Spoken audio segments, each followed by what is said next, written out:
Welcome to the Mina Kimes Show featuring Lenny, only NFL podcast, where one of the hosts plans on naming his fantasy team Cooper Pup. That's Lenny, who couldn't be here, but I actually asked to be here remotely. He can't be here in person, or in dog, I suppose, but he might be Skyping in. Is that something people still use? The people who are here in person with me are my friends. The great Danny Kelly. Oh, wait. Hey. Okay. For the podcast audience, we have a very confused-looking Lenny Skyping in, FaceTiming in, yawning. Okay. Sorry, Danny, I didn't mean to upstage you there. So we have Danny Kelly. Of the Ringer Fantasy Football Show. And then we have Jacson Bevens. Woo! Of Cigar Thoughts Podcast, the Cigar Thoughts Podcast, also of our group chat. We were talking about this backstage of like 15 years or so. Yeah, I think so. Wow, we actually met on the internet, Seahawks Twitter, if that was a thing back then. Yeah. 2011, so it's been a very long time. And Danny and I actually did a live show. I think some of you mentioned you were at that about 4 years ago or so, 5 years ago. Oh my God, with KJ Wright. That's how you know. Yeah, shout out to KJ. Speaking of Seahawks, we will be joined later by the great Julian Love, who I'm very excited to have up here. And we'll have a lot of time then to talk Seahawks football with an actual Seahawks football player, no offense. These guys do Jacson does a great job covering the Seahawks. Danny obviously is a fellow Seahawks fan, so we will, I'm sure, get into that. But I thought for the first part of this show, we would do an exercise that I typically do every summer, although I haven't had a chance to do with you guys, which is try to predict who's going to win the big NFL awards this season. Just as a way to kind of talk about every team, talk about expectations, and think through some of the more interesting plot lines or stories of the NFL season. We will not start with our MVP prediction. We will, much like the Oscars, save that for the end before we take questions from the audience, by the way. The first one that I wanted to discuss with you guys was Coach of the Year. So I'll go first with my prediction, and then we'll hear your guys's. So Coach of the Year is kind of a funny one because it's not the best coach of the best team, like MVP's best player of the best team or the best player in the league. It's kind of a de facto most improvement award every year. It's the guy who took the team that maybe had, obviously was not as successful last year in most cases and turned things around or put his stamp on the organization.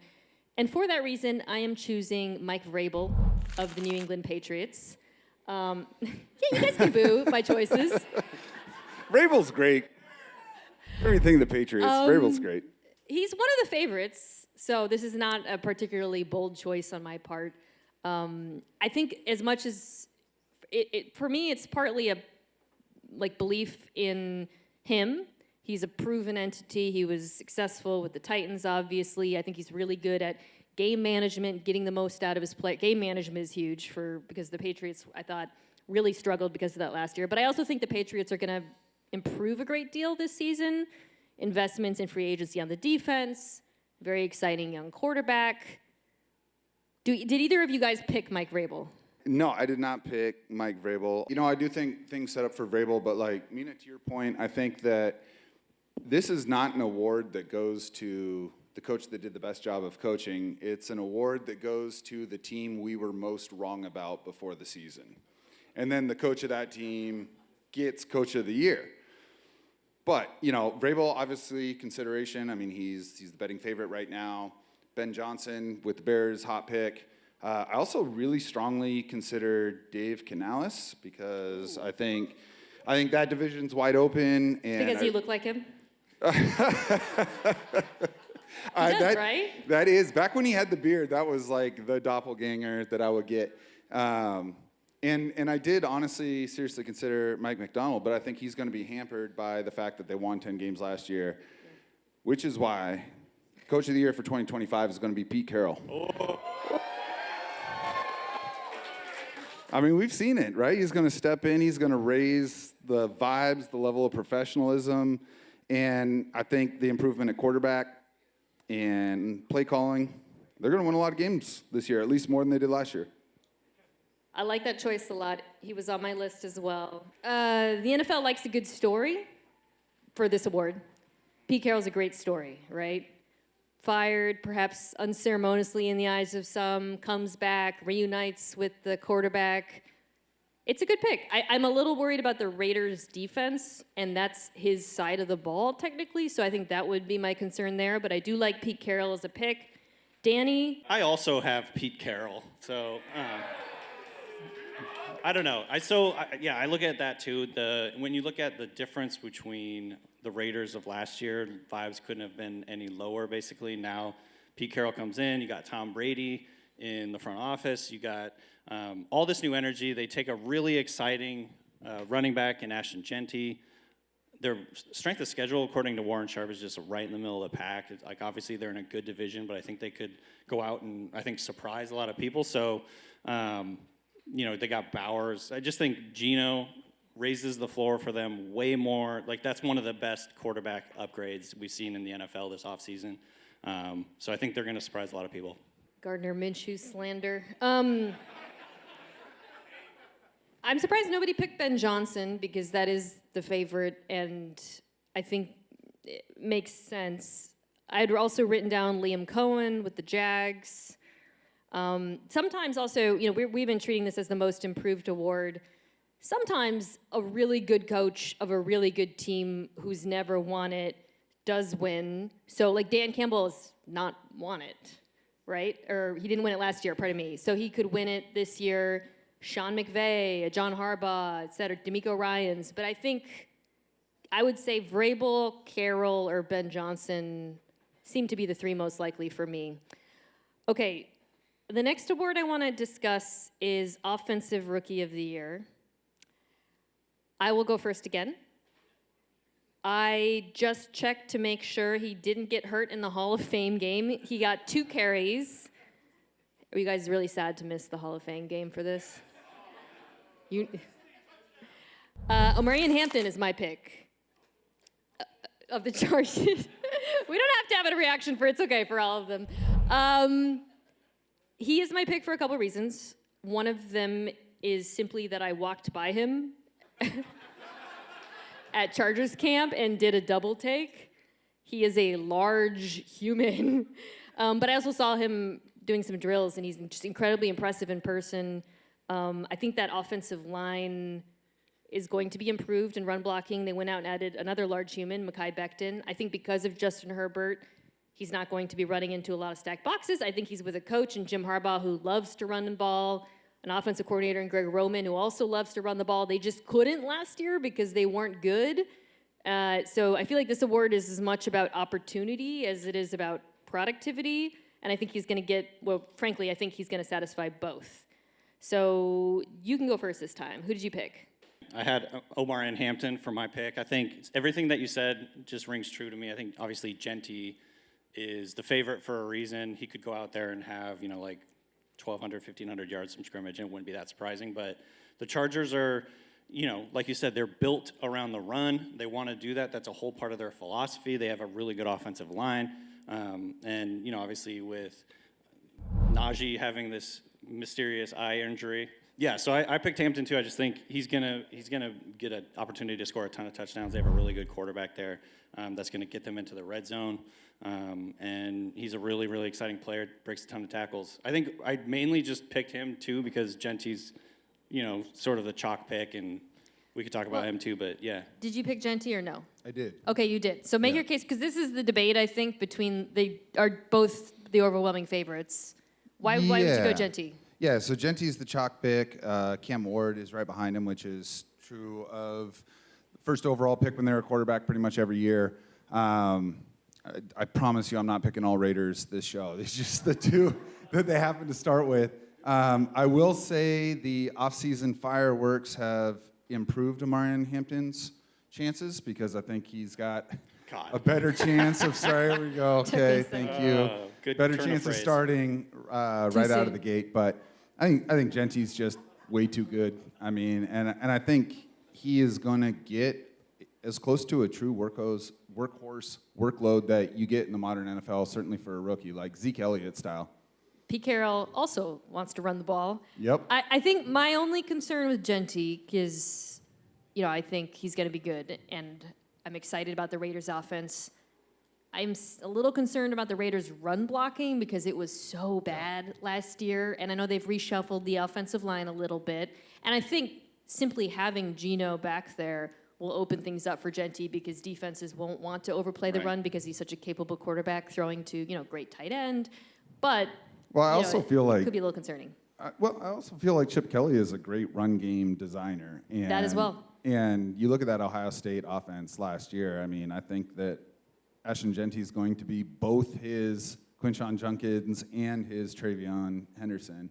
And if you can get both of that in one player, this would be pretty undeniable. Some of the other guys that I considered, I'm sure you guys have other names on your list. Travis Hunter is an interesting one because he might split the vote. Yeah. Offensive and defensive rookie of the year. I feel like if he plays a little bit of both and he's a productive receiver, he might get it just because of that. Right. There's a lot, all the first round picks are obviously up for consideration. You can talk about them, Danny, if there's any of them that you like. I actually like an option that's not a first round draft pick. Thank you. The suspense. And that's the second rounder who went to the Denver Broncos, R.J. Harvey. Yeah. Because we're talking about these backs and their situations. And, as much as I think the Chargers situation is good, there's still questions about the interior of the offensive line, I feel. And then we talked about the Raiders. The Broncos have the best run blocking line in football by a lot of metrics. I mean, and I think for him, the only prohibitive thing would be if J.K. Dobbins, who he's in a committee with, gets the rock more. But I feel like it's going to be kind of a Jahmyr Gibbs type situation where they see that he's so much more explosive early on, and Sean Payton looks at him and sees Alvin Kamara and just gives him the ball. Right. And I just think situationally, R.J. Harvey, to me, is in the best situation of any back. I mean, add into that the fact that Bo Nix, and people are going to take this as a negative. I'm not trying to hate on him, but he loves to check it down. Is it? Yeah, you can. Is this a safe space? He did have the most failed completions in the NFL last year. It's a weird stat. It's a weird stat because it is a completion. Wait, Oregon football legend Bo Nix? Yeah. That's pandering. Anyway, he's great. He's great for R.J. Harvey. Because he's going to be checking it down. I do think that'll be a big part of the offense. Right, and so I think he could be really utilized heavily in the passing game as well. He's an explosive, elusive player, going to be really exciting. And Sean Payton, this is a fantasy thing, of course, but Sean Payton has a history of turning running backs into some of the best fantasy running backs. That's always been a big part of his offense. I think we're all going to have the same defensive rookie of the year, unfortunately. I don't think this is going to be much of a discussion. I'm guessing at least one of you also picked Abdul Carter, who is the favorite. Okay. Yeah. So that's no fun. I mean, yeah, and I think the fact that he's in New York, the Lawrence Taylor comparisons are going to be undeniable. The narrative is there for it to be Abdul Carter, and I think he's maybe the best football player in this draft. So he's going to win, but if you are a gambler, you shouldn't do that. But if you're like me and you do gamble on sports, and you're looking for something that's not too chalky and want to go off the board, okay, I'd consider Carson Schlesinger with Cleveland. Really? First pick of the second round. Hear me out. I'm gonna tell. Here's how it happens. I don't think any team in the NFL is going to play more snaps on defense than the Browns next year. That offense is going to be a 3-and-out machine, and his only competition. They have Flacco. Right. What are you talking about? Yeah. And the only competition for tackles on that entire roster was Jeremiah Owusu-Koramoah, and he's out for the season with a neck injury. So there's like 1 million available tackles. And they're just going to plop him right in the middle of that defense. And I think there is a non-zero chance that Carson leads the NFL in tackles year one. And he's going off at 40-1. So I think that there's a chance, if you want a good return on your dollar, sprinkle a little bit on Carson. I love that. But I did pick Abdul Carter. I would say Abdul Carter, the only thing that gives me pause is that he's competing for sacks with his own defensive line because it's so stacked with Dexter Lawrence. I think Dexter Lawrence just gives him creates opportunities because he was the most double-team player in football last year. But Brian Burns is there. Kayvon Thibodeau is there. I think Thibodeau, while he hasn't lived up to his draft status, he is a good run defender, so he might compete with him for snaps too. Yeah, it's kind of like a Jalen Carter situation. A little bit, yeah. Some of the other options I considered were Jalen Walker. If he does anything in Atlanta, then he'll be the second the savior there because they've been so desperate for pass rush. I actually have a kind of spicy second-round pick, and that's Donovan Ezeraku with the Cowboys. Yep. Just, I like that, again, purely because Micah commands so much attention there in so many ways. Did you have any other outside-the-box choices? My, like, spicy one was Jedi Barron for the Broncos, a corner. Yeah. He's a nickel corner. If he gets picks.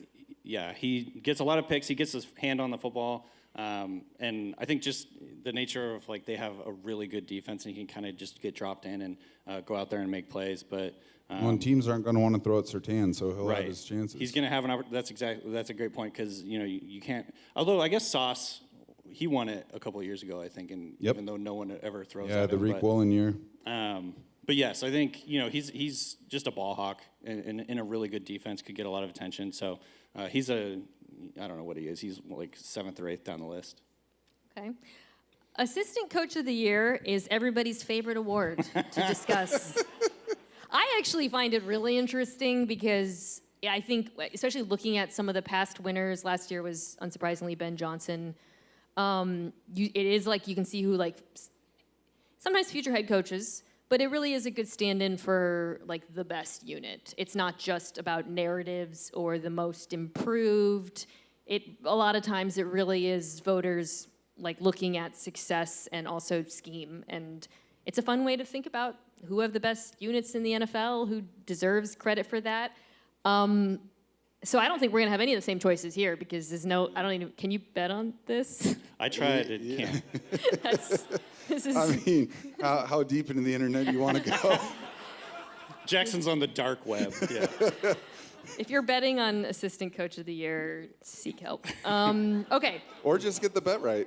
I don't think we'll have any of the same picks, but I have kind of an not outside the box, but I'm going with the Ravens offensive coordinator, Todd Monken. Yeah, that's a good call. Who is, he's not in future head coach lists because he's older and he was a head coach or he was a coordinator for years. I feel like that offense is so creative and he is constantly evolving it. And I think maybe doesn't get enough credit for that because they look, it's Lamar Jackson and really great skill players, some really interesting skill players, rather. But I think that around the league, he commands a lot of respect because it wasn't that long ago that we were all complaining about Greg Roman's scheme, and he took it to another level. So for me, I feel like he deserves a lot more credit than he's been getting. You want to go next? Well, you stole mine. Wait, really? Yeah. After that whole preamble about nobody's going to pick Todd Monken. Yeah, no, I agree with everything you said there. I mean, and if you look at his history going back to the different teams that he's coached for, he always kind of runs a different style of offense. Yeah. He understands offense, he understands spacing, he understands how to, like, present things to the defense that they're not expecting or whatever, little tweaks. And I mean, Lamar is just, he's been able to, like, absolutely level up everything that he's done throughout his career. So, I mean, going back to, like, remember when he was the coach, or he was OC for the Tampa Bay Buccaneers, and that was, like, the Jameis, I think that was the Jameis 30-30 season. That's right. It was. My head coach, that was the season I was thinking of when he was the OC. Totally different offense, though, to your point. Right. And he also, I think, coached, like, Ryan Fitzpatrick to a bunch of... Yeah. But anyways, the point is he has done all different kinds of offense in college and in the pros. And, I mean, when you have Lamar and you have Derrick Henry, and you have that offense, the things that they can do with those two guys, and then add in like Mark Andrews, they have DeAndre Hopkins now in that offense. They have such a good, overall offense, and they can do anything. So I had him. I could talk about a different player or a different coach if you prefer, because the other guy that I was thinking would be a funny one here is Cliff Kingsbury for the Commanders. Do you believe that? No, but weird things happen in the NFL. Jaden Daniels. Did you think of that before the Terry McLaurin trade request came in? He's gonna get signed. Yeah, this is just a leverage play. Yeah. But I just think that would be funny. That's all. What do you got? Not Todd Monken, and you can tell Danny copied off our papers.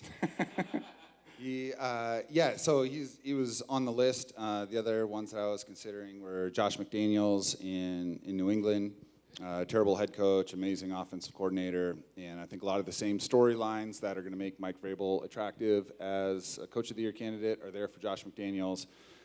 Chip Kelly, I think, is going to be in that mix also, but I actually picked a defensive coordinator, and because it's a media vote and not a league vote, I think Brian Flores in Minnesota. It's a great one. It's a good one. Yeah, and because, like I said, because it's media vote, I mean, he is suing the NFL, which is going to make it tough for him to get a head coaching job. But he blitzed on 45% of the plays last year, which is like an unheard of number. And it's not just boring blitzes. I mean, they're coming from everywhere. And he was putting quarterbacks in hell. And Kevin O'Connell rightfully gets so much credit for the 14 wins last year, but Brian Flores deserves a lot of it. And I think that offense takes a step back this year, and if they win a bunch of games, it's going to be because of that defense. It's a good pick. I feel like also he is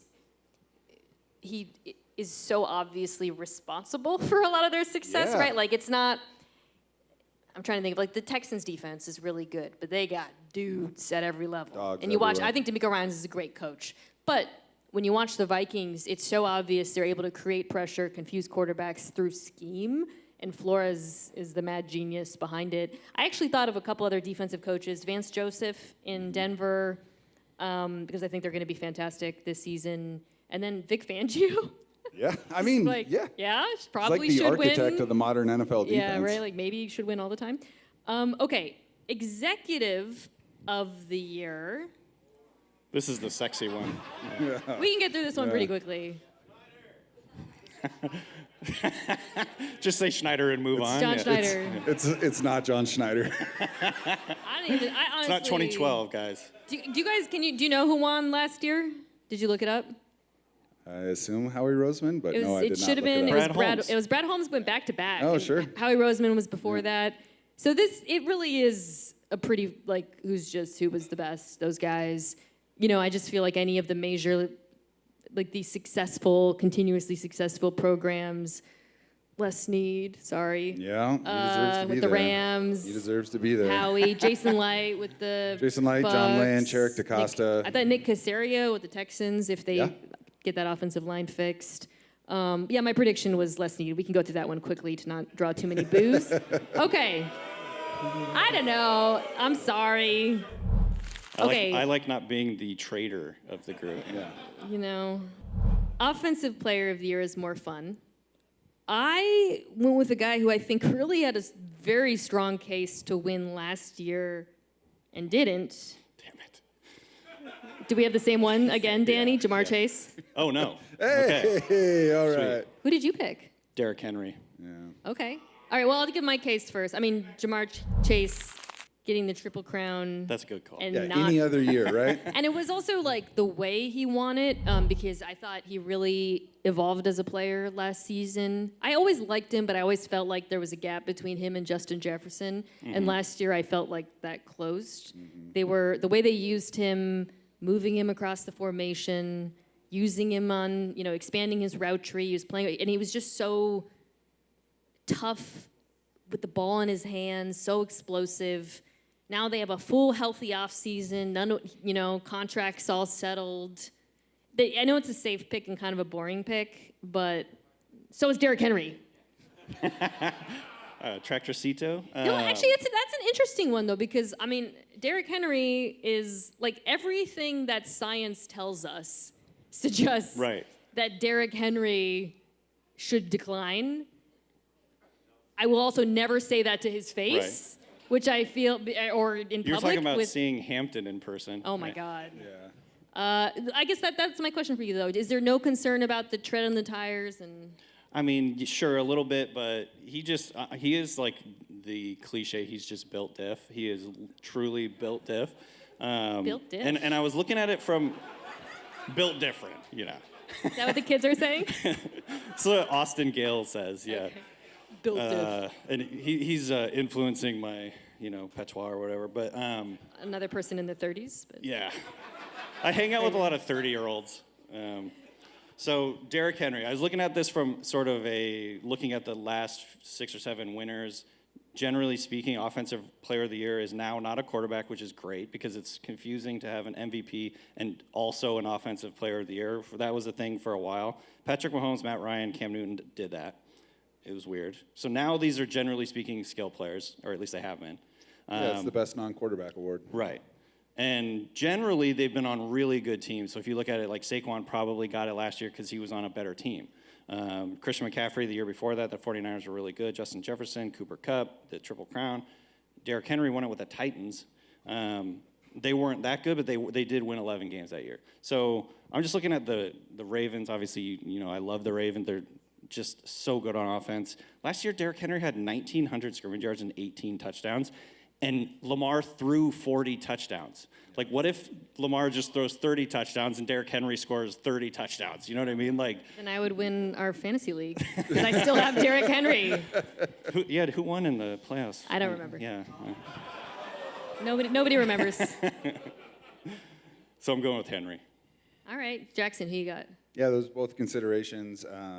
Saquon's the favorite, but I just don't see That's with the work. weird. I know. I saw that know. too, and I was confused by it. I find it very unlikely that he'll Yeah, repeat. I mean, Not that he won't be good again, just that I can't see voters giving it to him again. Right, you're going to see some regression, even if he does get the same workload. But historically, you don't see guys get that many carries 2 years in a row. Also, the Eagles passed on a lower percentage than any team in the NFL in 11 years. Every other team that's been anything similar to that has seen big-time regression towards the league median the next year or so. And he just doesn't catch passes in that offense. So I think that's the worst money on the board.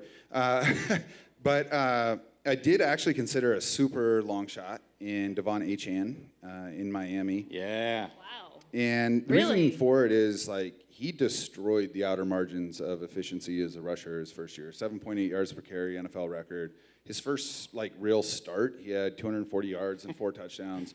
And then when Greatest day of my life, by the way. Yeah. And then right. And then the next year, when the offense went to hell, he had 78 catches, and in games with Tua healthy, he was on pace for 104. So, if you do bet on Devon Achane, who's plus 5,000, by the way, that's a 50-1 payout. It's also a bet on Tua's health. But if he's there, then all you need is 80% of his rushing efficiency as a rookie and 80% of his pass volume as a sophomore, and you're looking at a LaDainian Tomlinson, Marshall Faulk, Christian McCaffrey type season. So 50-1, I love that, but he's not who I picked. I went with Jahmyr Gibbs. Okay. Thank you for that long You're welcome. monologue on Devon Achane. I just love Devon Achane so much. I mean, Gibbs, kind of similar argument, I feel like, to Danny. Elite offense, elite player. Yeah. There's not...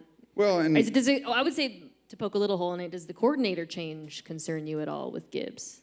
sure, yeah. But I also think that there's a chance that that helps him because typically when you see really efficient players in a split workload in the backfield, that efficiency drops off significantly when they're full-time players. But when David Montgomery was out last year, that efficiency stayed the same. It was just double the production. Yeah. And I just can't see him getting a 48% snap share again this year. I think it's going to be closer to 60, 65. I do wonder if they use him as a pass catcher a bit more, too, with the interior offensive line changing, perhaps. All right, so Defensive Player of the Year, I went with a player you should not bet on, but I think, again, just thinking about what he means to this team and this defense that I think is going to be very good, I went with Aiden Hutchinson, returning to the Lions. When he went down with an injury last year, I'm very curious about the players you guys choose to boo and not. It's so random. Like if it was a Ram or a Niner, I would get it. Okay, so when he went down with the injury, he was first in pressure rate, first in pass rush win, and On pace for like 30 sacks. he was on pace to be. He was going to be defensive player at that point of the year last year. The defense actually wasn't even that bad, honestly, in the second half of the season. You come back, they can't be as injured. They were the most injured defense in football last year. He's back. They've added some reinforcements. A little worried about the defensive line depth because there's some injuries there already, but I think on the back end they're going to be healthier. That's going to create time and opportunity for him. He is still very clearly the guy in this defense. And I think, the story is good too. My only concern would just be coming off of the injury, but I don't think it's like a super tricky one. I don't know, but yeah, I feel like the injury makes me a little bit worried, but if he's anything like he was last year, I think he takes it. Yeah, I had him as well. Should we just talk about Devin Witherspoon instead? Maybe we should just ask Danny the question first. If a Seahawk were to win it, who would it be? Leonard Williams. Leonard Williams. Is he yeah, I think that's right. What do you think, Leonard Williams? Yeah, Danny. Well, I would say it depends on what Witherspoon does if he has a lot of picks. Yeah. And just like the style that he plays with, obviously, trench guys they're just in there doing their thing, and you don't really notice them unless they're getting a sack or a pressure. But Witherspoon is, he has, among all players in the NFL, like the dog levels higher than, is he lower than anyone in dog levels in the NFL right now? If we did a dog rankings. Yeah, we gotta get That should be like Lenny's a sponsored opinion. Lenny We need Lenny's opinion segment. on the dog ranking. Dog of the week.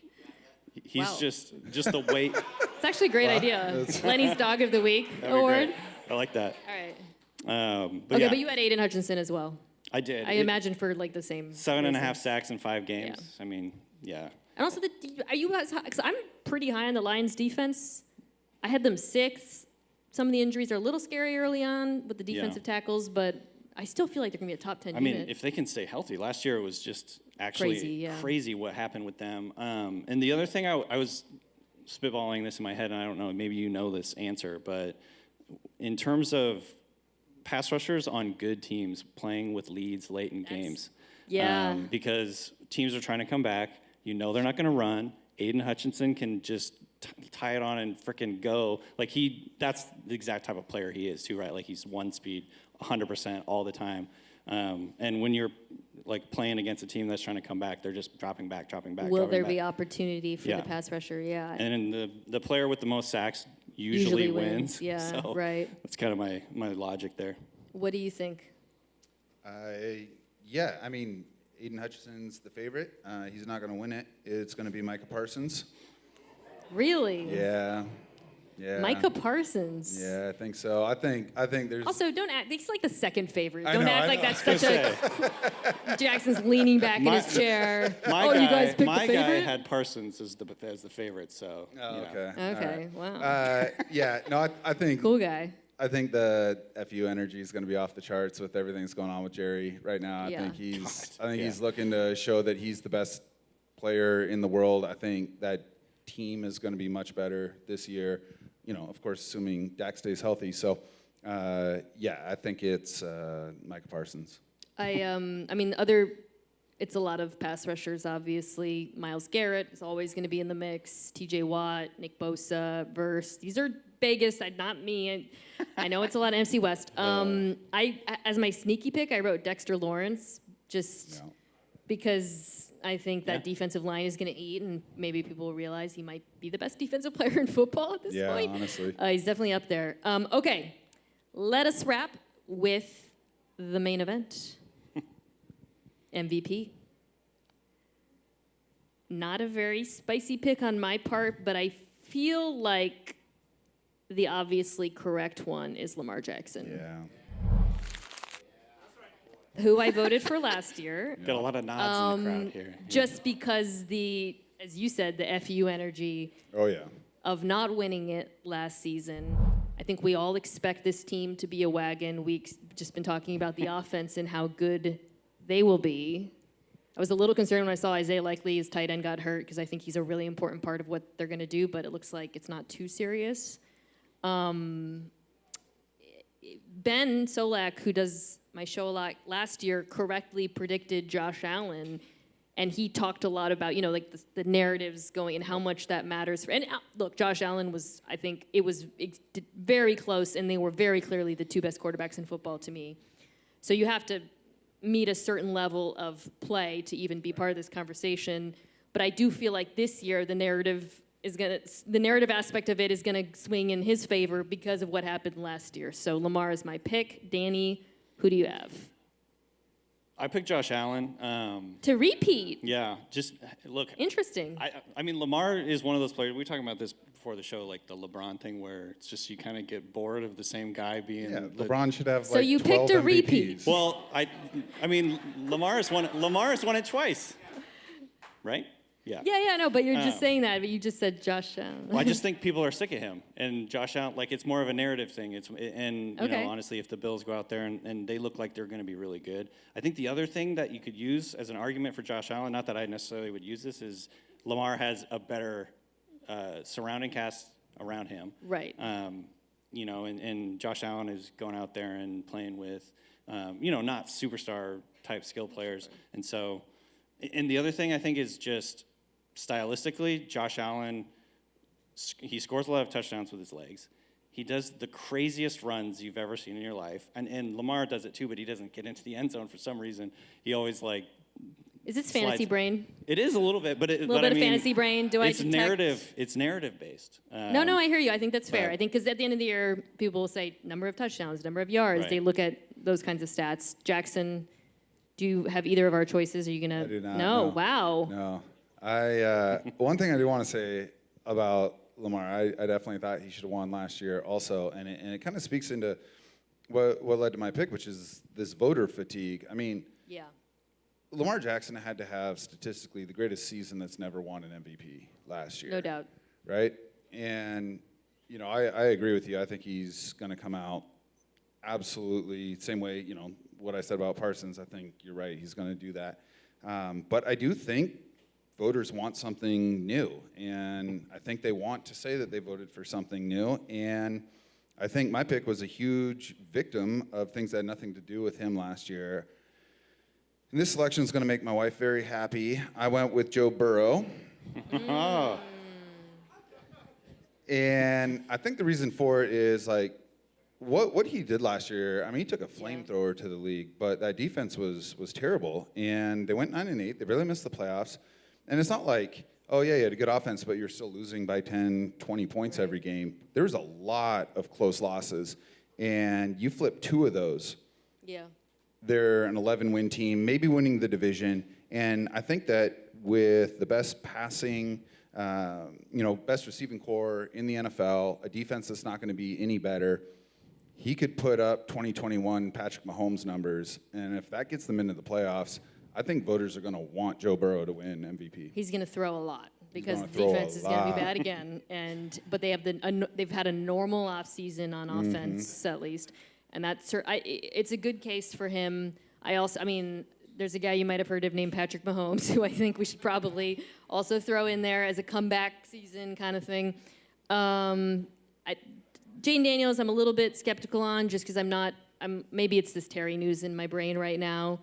I think he's going to be really, really good. Herbert is another name that maybe CJ Stroud, I'm worried about the offensive line. So, yeah, I feel like our 3 picks outside of Mahomes, very safe picks. We picked the 3 of the 4 best quarterbacks in football. Yeah, that's right. Got any spicy ones? The spiciest one I thought of was Stroud. I don't can see know. that. I could see it. I But think people forget that going into the Christmas game I 2 know. years ago, the odds-on favorite to win MVP was Brock Purdy. And I think coming off of Where are you going with this? I didn't say he was going to be MVP. You wanted something spicy. You guys are wrong. Clearly the crowd wants to weigh in, so maybe we should take some of the questions we got from them. Do we have them? I think we have them written down. Oh, they're right here. Okay. before Julian comes up, I'm going to get through some of these. Ooh, okay. We got a Seahawks question from Blake Walsh. Blake. Do you think Reek Wolin will play well enough this year to earn an extension? Short answer is yes from me. What do you guys think? Yes. Jackson? Yes, I just think it's going to be really expensive, so he better be really good. Yeah, the cornerback prices went dramatically up this year after like stagnating forever. Yeah, I also think the defense is going to be so good. Sorry, I just saw the picture of Lenny. That I think he will benefit from being surrounded by talent and he'll be put in good positions because of that. So. And second year in the Macdonald system, I mean, that's where we see players take off. This one's for me. Maria asks, what's your favorite moment from Around the Horn? It's definitely not when I found out we weren't getting Shohei Ohtani. That was a good one. Gosh, there's so many. Honestly, my favorite moments in Around the Horn were the moments that weren't actually shown on Around the Horn. We would just be between segments shooting the and I love talking TV with Tim Kalishaw, who's like my guy. So I would say that was my favorite moment those were my favorite moments on Around the Horn. Another Seahawks question from Jim. Who takes the biggest leap on this year's Seahawks defense? Biggest leap.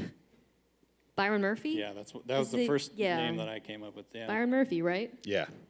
Yeah, we were talking with Greg Bell, who's a great Seahawks beat reporter on Cigar Thoughts a couple weeks ago. And he was like, man, the difference between what Byron Murphy was doing on the field and what actually showed up in the box score was massive. And I tend to agree. And I think playing next to Leonard Williams and with maturation of Boye Mafe, who would be my answer if it wasn't Byron Murphy, and Uchenna Nwosu is going to create a lot of opportunity for him. I think we see that leap. Yale asks, I watched a segment where you're talking about Friday Night Lights. Which NFL players he says Vince, Saracen, and Smash remind you of? I'll just do Saracen. Do you guys watch Friday Night Lights? I don't. What? You? I totally watch it. Oh my God. But I'm going to let Mina answer the question. Matt Saracen, you can actually answer this just based on a description, is like the backup quarterback who then becomes the main guy, but then he's like really sensitive and ends up just becoming an artist. I mean, I know that. Steve Young, kind of deal. I mean, there's a little bit of Geno in the story. Oh. He's got a little bit of Geno in him, I feel like. Personality-wise, he's probably a little more like Justin Herbert in my experience. Okay, Patrick, on a scale of 1 through 10, what are the chances of the big dumper being MVP?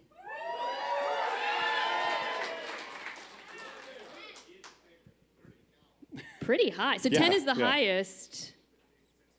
6. 6. I'll go. What? That's high, so good. dude. 60% chance as a catcher. I think that What do you want from me? I think 6 is probably about right. I'm gonna say 99. I've watched so much Mariners this year. I know so much. I'm gonna do another Mariners question to keep this up. Pat asks on a similar question. This is a different Pat. On a scale of 1 through 10, also put the same way. Weird. How good are the vibes now that Geno is back?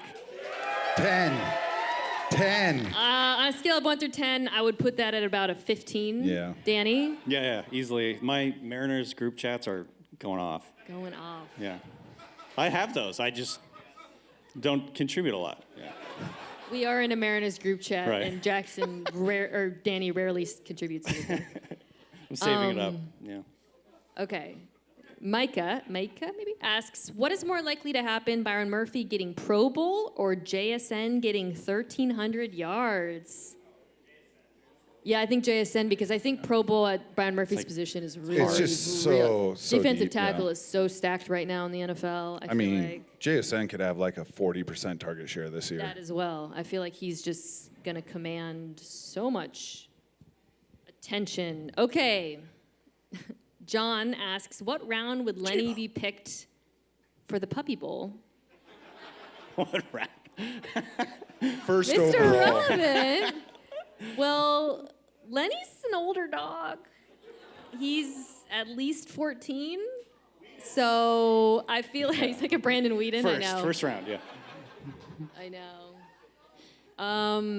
Did I ever do the Lenny voice when you were on the pod? Did I do it at the last live show? Is that before I abandoned it? I do remember it. Do you remember this? Bring it back. You guys know the story of why I stopped doing it, right? So I used to do, for those who are new to the podcast, OGs, shout out. I used to do 5 questions at the end, and one was a rude question in Lenny's voice. And just like a really disrespectful question. and I didn't tell them beforehand what I was doing. So, I stopped it the day after I had Matt Hasselbeck as a guest. Oh no. Oh no. Not that he wasn't a jerk about it, but I was just like, I can't do this. I can't look at myself in the mirror after asking Matt Hasselbeck a question in my dog's voice. It was not my finest moment. So you're gonna do one? Yeah, what kind of tease is that? Everybody leave me alone. Sounds just like him. Trying to be a dog. All right. Sue asks, what's more likely? Sue from South Korea. Sam to become the next Baker or Milroe to become the next Russ? Ooh. It's a good question. That's a good question. Sam. I'm going to say Sam as the next Baker because that's a more realistic goal. Right. Russell Wilson is like the best quarterback in franchise history. How about you, Danny? I mean, yeah, sure, but it's definitely Milroe. Yeah. Yeah. Yes. Yes. Absolutely. We can dream. I have heard good things about him from training camp. Yeah. So, that's all we need. Mm-hmm. What do you think? Not confirmation bias at all. I'm not searching his name on No, Twitter. I mean, yeah, we see quarterbacks take the Baker Mayfield jump all the time. Geno did it. It's certainly possible. I mean, Sam did it last year. I just really want Milroe to be the quarterback of this team moving forward. Emma from Green Lake asks, who would you say is the GOAT Seattle men's pro athlete? Griffey. Griffey. It's Griffey, right? Is it Griffey? Who's on the Yeah. Mount Rushmore? Ichiro. Okay, now Griffey. Okay. No, I mean, I think the best at what they did is probably Walter Jones. But as far if you're factoring in like star power, yeah, it's Griffey. I think Peyton. Gary Payton for sure for me. Yep, absolutely. Gosh, I mean, Ichiro, you're definitely considering there. Shout out to Ichiro Marshawn. getting in the Hall of Fame this year. Beast mode. Yeah, Marshawn. The other And athlete Russ, that I've I ever mean, been right. tongue-tied around was Marshawn Lynch. Yeah. Did I tell you guys this? So last year, was it last year? It was 2 years ago because I was 6 months pregnant and Home run derby. trying to hide it. Yeah. So I was working the home run derby, waddling around, and I was co-hosting it with Kenny Mayne. And I thought I was nobody can tell. And Bobby Wagner walks up, is like, congratulations. I'm like, well, it's very obvious. But anyways, I went back to my hotel afterwards, and I was staying in downtown Seattle, and I was looking outside, and I was like, is that just Marshawn Lynch standing on the street? And I walked up a little closer, and I was like, oh my God, it is. And he was just, I won't say what he was doing, but he was chilling outside. And then I just sat there in the hotel lounge watching as every passerby had the exact same reaction, like walks by like, what? And he's a really introverted guy, as everybody knows. So I didn't know if I should walk up to him, but I was like, hey man, like really nice to see you, like just, huge fan. And he looked like couldn't believe he had been recognized. He was like shocked. Anyways, sorry, that was my Marshawn Lynch story. I feel like he's just probably the coolest Seattle athlete of all time. To me, he has like some of the most iconic moments in Seattle sports. Like, yeah. and I remember, I think to me the apex of cool was at the Seahawks Super Bowl parade. He's on the duck, riding the duck with the drum and drinking Fireball. I'm like, Dude, there's no the people's champ. higher. It's the people's champ. You can't be cooler than that. I mean, of all the people that we're talking about Mount Rushmore, he spent by far the least amount of time in Seattle, and we're still saying he might be one of those 4. May asks, what are your go-to routines on NFL Sunday or snacks?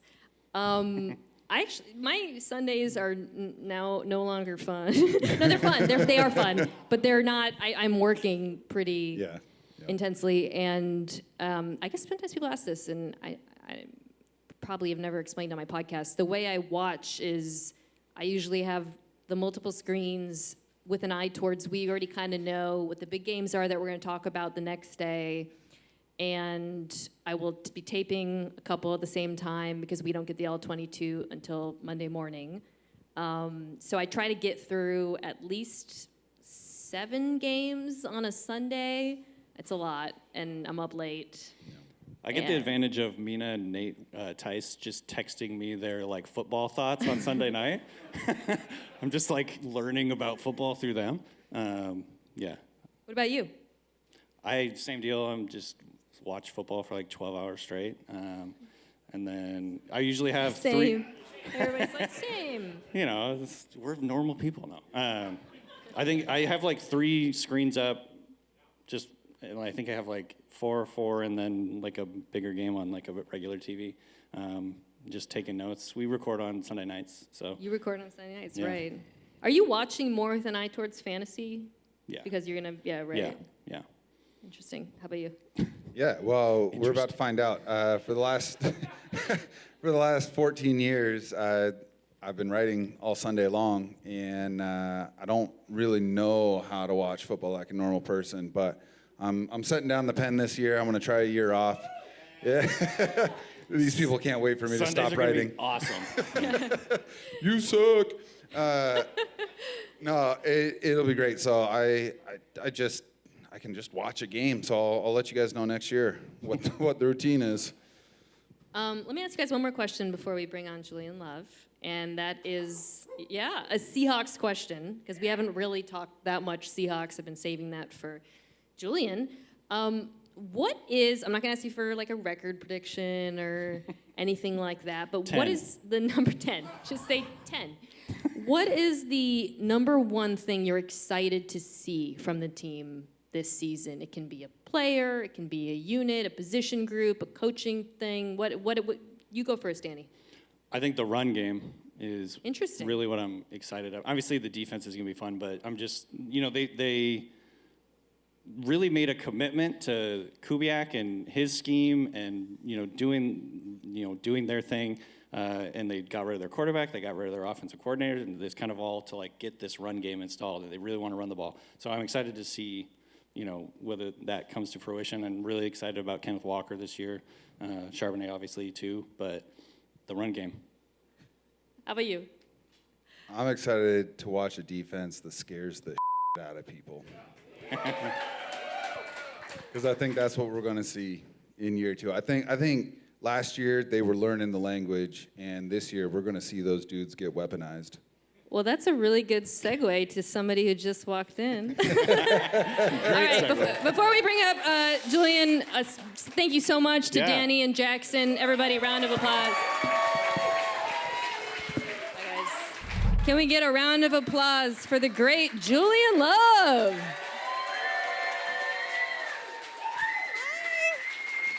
Hey, what's up? It's so nice to meet you. Coming. Middle's okay for Julian? All right, cool. You got a mic there. How we doing? Julian, I have a lot of questions for you, some about yourself. Okay. But I want to talk about Seahawks defense. I don't know if you caught that. Just as you were walking in, we were all talking about how excited we are to watch this year. In large part because of what we saw last year. And the second half of the season, after Week 10, Seahawks defense was top 5 in like everything. Of course, the season top 5 in 3 and outs, but top 5 in EPA per play, yards per play, all the nerd stats and such. What clicked or changed in your mind halfway through the season? Yeah, it's kind of crazy. We're going into the first Rams game right before our bye week. And Mike comes into the kind of the leadership meeting with some of the defensive players. I'm kind of going over the script, and he just says, Mike, our head coach, and he just says, Casual, Mike Macdonald, yeah. he's like, you know what I envision? Kind of, he has his talking cadence. I envision just like, why not us be the best the rest of the year? And I'm like, okay, Wait. sounds good to me. He's like, forget what happened before, the first, 7 weeks of the season. Can we be the best defense this last whatever weeks of the year? And it just kind of, gave us some life. And defensively, we set out to do that. I feel like you're joking. No, I'm dead serious. Why doesn't every coach just tell their defense to be the best defense? But there were some changes in personnel, the midseason trade for Ernest Jones, the linebacker. I mean, how much did that change the defense, would you say? So that was big. That was probably the biggest thing that happened personnel-wise. We're struggling, in certain run fits, and just Mike. It's tough. It's tough because you have two guys who you signed to the team at that point. They were free agent acquisitions, two backers who were playing, and it just something wasn't clicking. Yeah. And so then they go and get Ernest, and from day one, it was just different. Everyone's vibe with EJ is we were just on the same accord. And yeah, I can't remember what his first game was. It might have been it might have been the LA game or the week before. Like literally when he got there, it just changed things. Yeah. And so yeah, we clicked and we were going. It did seem a lot of it stemmed from fitting the run, as you said, because that would, the pass defense was actually not the issue, so much in the first half of the season. It was that run defense early on, giving up explosives and then tightening that up. It's also a trend with Mike Macdonald defenses at this point, right? Like, it's what he did at Michigan. It's what he did in Baltimore. People forget at the beginning, it wasn't that pretty at first, and then made some adjustments, and then year 2, they were the best defense in the NFL. I was wondering if you could speak to, because you played in a lot of schemes at this point, pretty wide variety. I mean, Wink is about as far on one end in New York. I mean, Martindale, Patrick Graham, who's a guy I've gotten to know. What would you say makes the Mike Macdonald defense so effective? Yeah, so going back to the coordinators I've had, I think, before this season, talking about continuity, since college in 9 years, I've had 8 D coordinators. That's crazy. So the numbers aren't good. I might be the problem. So that's one thing. And then Mike, I mean, he just understands, I think, defenses are all the same. It depends on what you have in your package.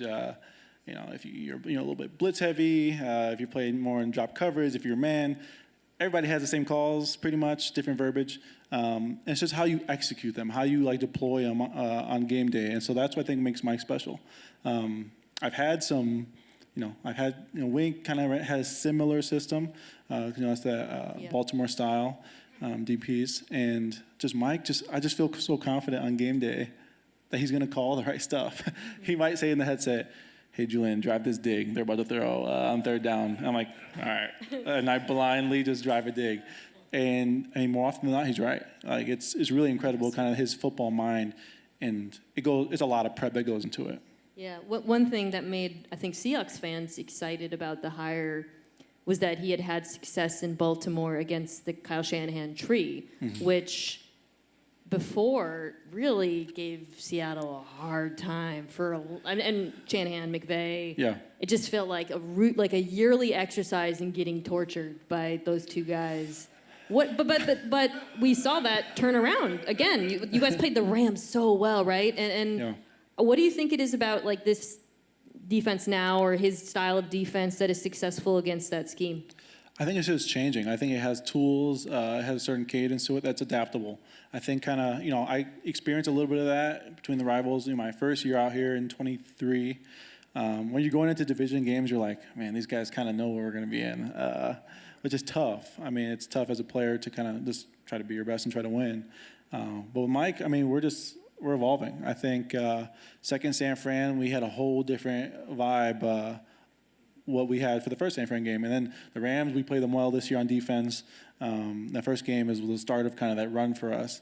And then Arizona's Arizona. And No, you know what, though? You say that, but before Arizona played you, they were rolling. they were rolling, yeah. Do you see what they did with the Rams? Yeah, they were rolling. And that's a really scary run game. And those tight ends are really difficult to handle. Yeah. And then they looked awful against you guys. Yeah,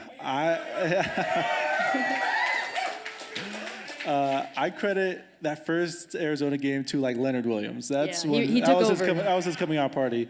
They were getting after the quarterback like crazy that home Yeah. game. But yeah, I mean James Conner, Trey McBride, very legit players. Marvin Harrison's going to take a complete next step this year. So they have the players, but I don't know. We just have the confidence that really our D-line kind of won those Arizona games, and so that's something that we know that we have. You had a career year in a lot of ways, leading the team in tackles, second most passes defense of any safety. If you like my dork stats, you were one of only 3 safeties to be top 10 in DVOA, success rate, and yards per pass. When it's contract time, get the dork stats. I get you. What do you think it was that for you this year? Because you've been in the league for a minute now. We talked about you played in a lot of defenses. Do you think your role, or do you think the nature of the defense played any part in it, in addition to obviously continuing to grow? Yeah, it's tough to pinpoint. I think Mike put me in a position to succeed.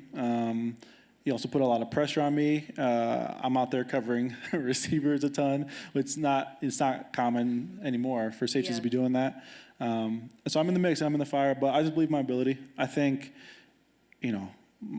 I've been really consistent at a high level in the league. These past 3 years, I feel like I'm at the top in terms of just production. I'm just playing football. I think I'm a pretty well-rounded football player. That's what that goes into. Can you speak more to the position that he put you in, though, and what you were asked to do? You talked about it a little bit there, but I think it's really interesting. Yeah, so I started the year as the field safety. I'm kind of interchangeable. In situations, you have Spoon outside, Reek outside. Say there's a slot, I'm down guarding the slot. It's very common right now for safeties to be guarding, slot receivers or down, in a slot. You see Kyle Hamilton having success, Brian Branch. It's becoming common across the league because we can also fit the run. We're safeties. And so I was in that role. I was pressuring a little bit, which I don't get a lot of chances to pressure, which I love. And then it's so interchangeable. I think I'm lucky because I have a great D-line who gets after it.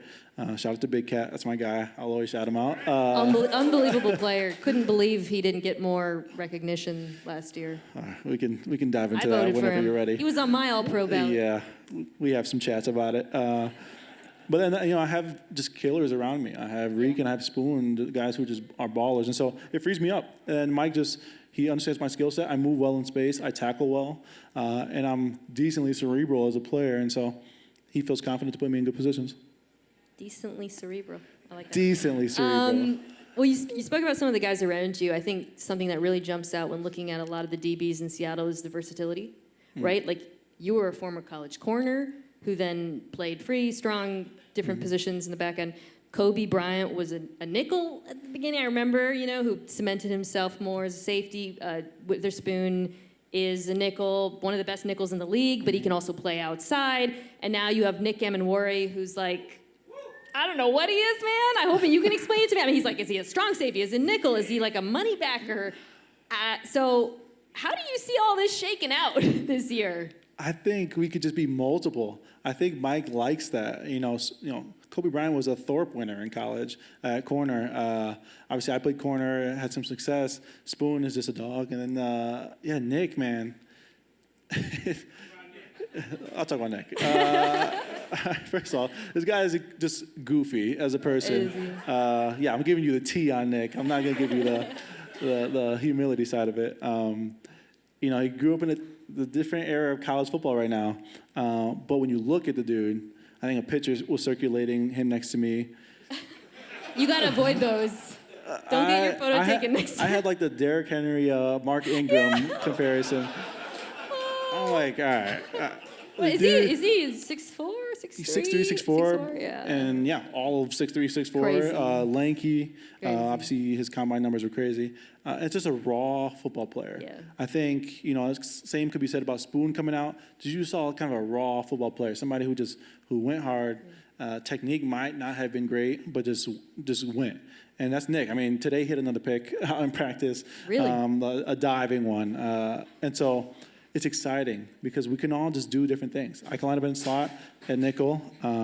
Spoon can rotate back. He did a few times last year. And we could just keep spinning the wheel, just keep offenses guessing.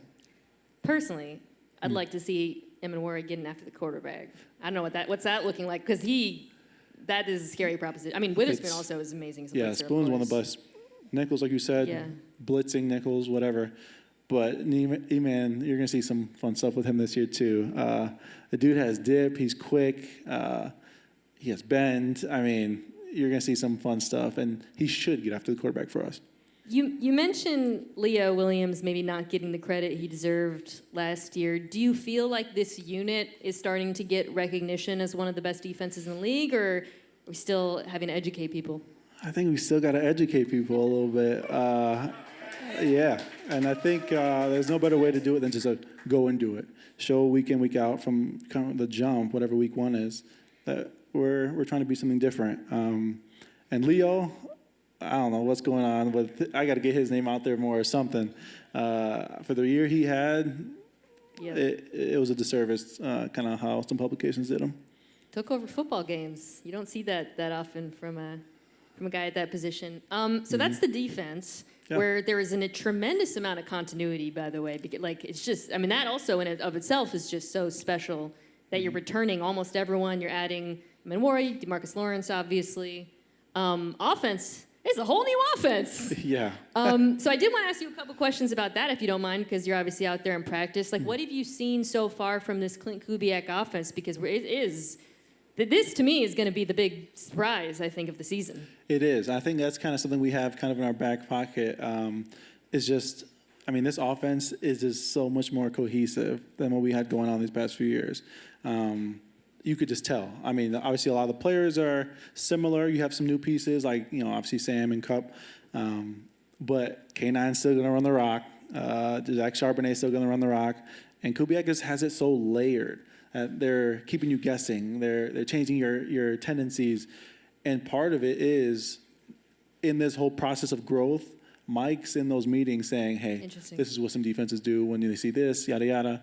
And so it's just like a very cohesive kind of vibe right now. It's interesting because I talked about how you guys have had success against the Shanahan offenses, but he's kind of not necessarily, there's definitely, I mean, you talked about unpredictability, I guess, so we're not going to see a quarterback sitting in the gun the entire game. Defensive line's teeing off on him. Yeah, we were Justice for my guy, Gino. He was in a bad spot. Bad spot. No, you don't need to comment on that. Do you think folks are underestimating this skill group? For sure. I know, I mean, I'll start with Jax. I mean, he kind of has been getting pigeonholed into this kind of slot receiver kind of vibe. He's so complete as a receiver. I don't know what they're doing over at Ohio State. They're just cranking out guys, and Jax might be the top dog. And yeah, I mean, just route running, hands, catch radius, yards after catch. He is everything. And he's, I mean, he's going against Reek every day, going against Spoon every day, and they're in constant communication. Like, this is what you did that I liked. This is what you got to do when this happens. And then Coop, I mean, Cup is just going to be something special for us. That dude is just a workhorse. He's in early every day. He's late. He's out late every day. And he just knows ball. It's kind of fun to be able to be around him. And then K9, I mean, he got to be one of the top three kind of freakiest athletes at running back right now in the league. And I feel like he hasn't even hit his potential yet. Obviously, keeping him healthy and out there, but some of the stuff he does is, I play with him, it's like Saquon-esque. Saquon-esque? All right, now I want to ask you some more questions about yourself, not just the Seahawks. You and I both had sons in the fall, winter of 2023. You had I remember yours because I remember people were like, "Is Julian Love going to make it to the game?" Do you remember that? Right? Yes, I remember it. I want to ask you the story behind what that was like, because I feel like it had to have been crazy. But my first question for you is, so he's what, 18 months, 17? Yeah, about 19 months, yeah. Okay, so we're in a similar situation in some ways. What is more difficult, defending a Matthew Stafford hole shot in cover 2, or trying to get your son to eat? You know, I can't give up defending the cover 2 hole shot. I can give up, try to get him to eat. My dog is eating really good because this kid's just throwing stuff. Does he just? My dog just sits there underneath him. He sits right the underneath, whole time, and he just goes Oh yeah, I love that. Yeah. It's great. It's just a drop, yeah. The best is too when you try to feed him and now he's doing this a little bit and the food goes flying. Wait, but no. I want to go back to his birth because it was during this. What it was like week 14 or something crazy. It was crazy. Like. Let's just say he was due December 11th. And that's kind of heating up in the playoff. We were getting in that mode. We were winning some games. And we had like a few road games. I think it was, the first one was like, we were at Dallas game. Like, of course, the doctor's appointment right before is like, the baby could come this weekend. I'm like, all right, let me fly across to Dallas. Freaking out, keeping people on standby to let me know. Nothing happened. Next week, we fly to San Fran. Same thing. This could be this weekend. Nothing. And so now the baby's late. And then we have a Monday night game against Philly. And, I'm in the rotation. I'm excited. Philly, I don't like, yada, yada. And so I'm playing Monday night. The baby, my wife's way overdue. And I have a career game on Monday night. That was a little casual. You were like, we had a Monday night game against Philly. You picked off Hurts twice, won the game. Yeah. Come on. Thank you. So were you like a little extra motivated maybe? Or? I think I was. I was in a different mode for sure. That was just a completely life-changing week. So that that was the front end of it. And then, it was Wednesday. We're going in to be induced. They said, come back tomorrow. I'm like, all right. Thursday go in. So I'm not at football all week. They were very nice about it, as they should be. It's like, I hope so. So then we go in, and the baby was born Friday. Wasn't at practice all week, and we were playing at Tennessee, obviously on Sunday. And so baby was born Friday. I was in the hospital all Friday night. And Saturday night, evening, kind of stayed around most of the day. Jody Allen, I took her plane. It was a fancy plane. Assistant coach, and they flew me to Tennessee, and I started Sunday morning. Wow. No practice, not a walkthrough, just a quick, hey, these are the plays for the week. Played decent. I mean, for sleeping on like a hospital sofa cot thing. Oh, Lord. I played pretty well, I thought. I do not know how Dad sleeps in those. And so then just a chaotic week. And then I got Defensive Player of the Week that week for the Philly game, and I got a Pro Bowl the next week.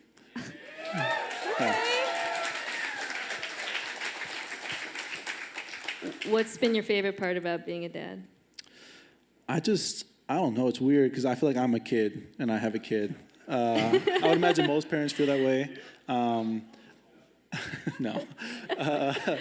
And so, I mean, like, he likes riding a bike. I'm like, yeah, I'll ride a bike. He wants to go to the park. I'm like, yeah, we go to the park. It's nice outside. And just like doing the kind of simple things. I'm like, me and my wife are like really, we're homebodies. We've been together since high school. And it's just fun just to be kind of us three hanging out. And so I think just that is exciting. And then I'm really excited because they get out here this weekend. I've been at the hotel for training camp. And like to get him to run around with me after practice, it's like the dream. And so I'm really excited. It's such a great age. Yeah. They can talk and stuff. Wait, I want to go back to the Monday night game really quick because it was such a memorable game. If you insist. Pull my arm, I guess. This, for those who have forgotten, was the infamous Drew Lock game. Gino on the sideline. Walk me through the game-winning pick and what was kind of going through your head when that happened. Yeah, so obviously being in the NFC East for a few years, thankfully I knew those guys. I was just coming off playing them a bunch of times, and so in that situation, that moment, I mean, they're going to AJ Brown.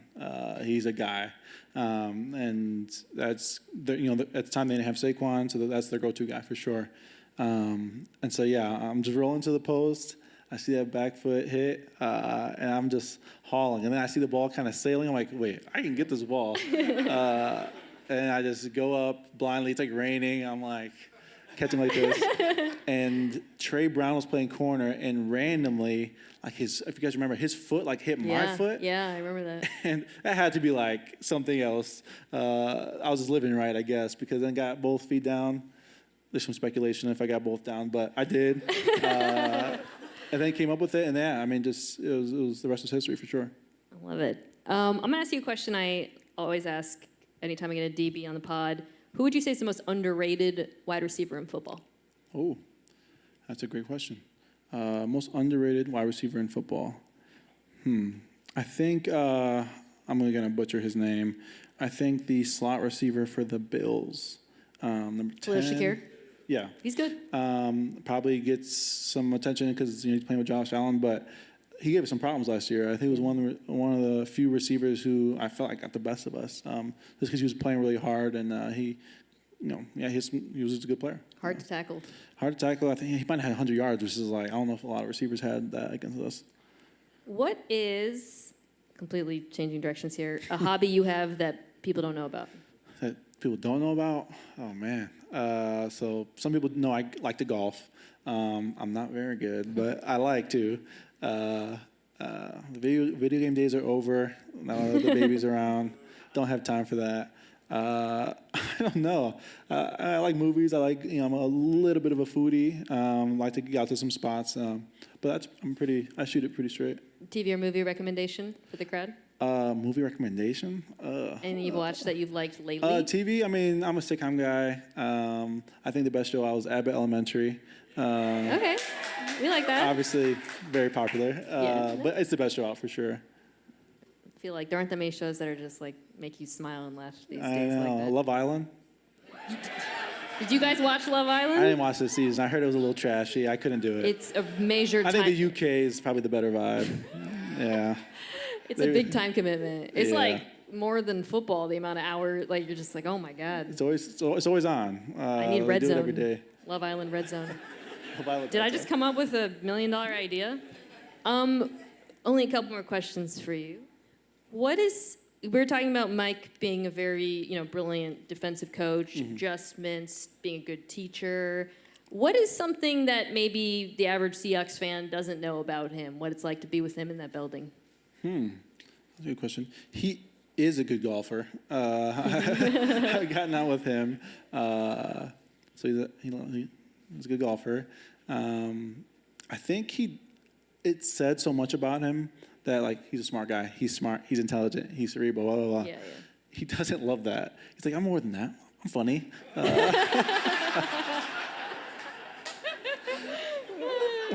And so that's kind of, and so just kind of unpacking who he is as a person is pretty unique. He's super competitive. That I know. Super competitive. And yeah, he's in there at 6 a.m. He told me today that he feels like he can beat anybody on the team in a race. I'm like, what are you talking about? But he said, but I get to pick the distance. And so he's like, 5K, I get anybody in this team. I'm like, I can beat you in any distance. What are you talking about? 3 miles, 4 miles, I'm sure I got you. Who is the fastest? Is it Woolen? Yeah, probably now. Yeah. Yeah. But if it was a 5K? 5K? It's not Woolen, probably. Yeah. He's more of a sprinter. I don't know. There's some receivers that can go. Cooper probably could go. Yeah. Okay. He could be like a mile runner. People want to hear that. It's MVS pretty fast. MVS is really fast. Something Yeah, like that. Reek though is definitely the top dog speed-wise on the team now. Last question for you. Real opportunity here to pander to the crowd. No. How would you say Seahawks fans are different from Giants fans? Oh, all right. I like that one. Setting you up. I could hand it to you for this one. Alley-oop. Oh my gosh. I was probably booed for more than I was cheered for at MetLife Stadium. No. What? It was not. I watched them boo Eli Manning off the field. Say retire. It was crazy over there. And I have some family out here. Some people knew that. And so when I was in New York, I loved playing here. I got a chance to play here one time, twice. One was COVID. Loved it. I'm like, this is fun because you guys are just like positive, but there's none of that like negative crap. It's you guys keep it real and you just support the team no matter what. Win, lose, or draw. There's always love. People are always rocking their gear. There's a pride being a Seahawk fan. Well, there you go. Hey, along those lines, give this guy a round of applause. Thank you for coming out. And yeah, thank you guys so much for coming out tonight. This was a ton of fun. I get to do these live shows every now and then, but honestly, nothing compares to coming back to Seattle. It is absolutely my favorite place to do this. Appreciate you guys. Thank you so much for listening. And thank you for coming. Have a great night.